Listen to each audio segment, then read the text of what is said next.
করছিলেন, উপরে একটা রুম আছে, ওখানে আমিও অপেক্ষা করছিলাম। সো আসলে যে কোনো জায়গায় আসলে অপেক্ষা করা যে কোনো কারোর জন্য কিন্তু দুঃখজনক একটা বিষয়, আমরা কেউ চাই না। তো আমি আশা করব ভবিষ্যতে আমাদের যারা কলিগস আছেন, আর্টিস্ট আছেন, কাউকে যেন এভাবে অপেক্ষা না করা। সেটা সারা বাংলাদেশে বাজারজাত হয়।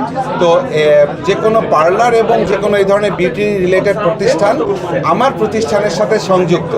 তো এটা হচ্ছে আমাদের the relation between the beauty parlour and my company. ধন্যবাদ। আশা করি আপনি আপনার প্রশ্নের উত্তর পেয়েছেন। আছে খুব ভালো একটা দিন, তবে আমরা গণমাধ্যম কর্মীরা একটু দুঃখই পেয়েছি বলা যায়, কারণ আমরা আজকে বিকেল 5টায় এসেছি। জি, বিকেল 5টায় আমাদেরকে অর্গানাইজিং টিম থেকে আসতে বলা হয়েছে, এখন তো 8:30 বাজে। তো এই যে সাংবাদিকদের ডেকে এরকম অপেক্ষা করিয়ে রাখা এবং অনেকের ছবি আমরা লিস্টে দেখেছি তারা এখানে আজকে নেই, এটা কি আসলে একটা প্রতিষ্ঠানের শুরুর সময় এই ঘটনাটি আসলে প্রীতিকর হবে কিনা? আসলে দেখুন, যাদেরকে ইনভাইট করা হয়েছে ওখানে তো আমার ছবি ছিল, রাইট? তো আমিও কিন্তু আছি, আমি কিন্তু উপরে বসা ছিলাম এবং আমি আরেকটা টেলিভিশনে আমি ইন্টারভিউ দিচ্ছিলাম।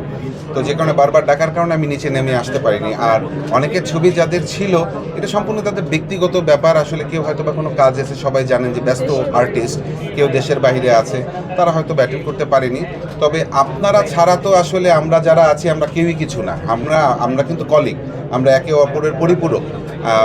আমিও যেমন কিন্তু অপেক্ষা করছিলাম যে আরও কয়েকজন আর্টিস্ট আসবে, তারপরে আমরা একসাথে আমরা নামবো। সো আপনিও যেমন এখানে অপেক্ষা করছিলেন, উপরে একটা রুম আছে, ওখানে আমিও অপেক্ষা করছিলাম। সো আসলে যে কোনো জায়গায় আসলে অপেক্ষা করা যে কোনো কারোর জন্য কিন্তু দুঃখজনক একটা বিষয়, আমরা কেউ চাই না। তো আমি আশা করব ভবিষ্যতে আমাদের যারা কলিগস আছেন, আর্টিস্ট আছেন, কাউকে যেন এভাবে অপেক্ষা না করা। ঠিক আছে, না আসলে না আসবো, কোনো সমস্যা নেই, কিন্তু আসি যদি কনফার্মেশন দিই, ডেফিনেটলি আমরা আসবো এবং সবার সাথে একসাথে আমরা কাজ করবো। জি জি,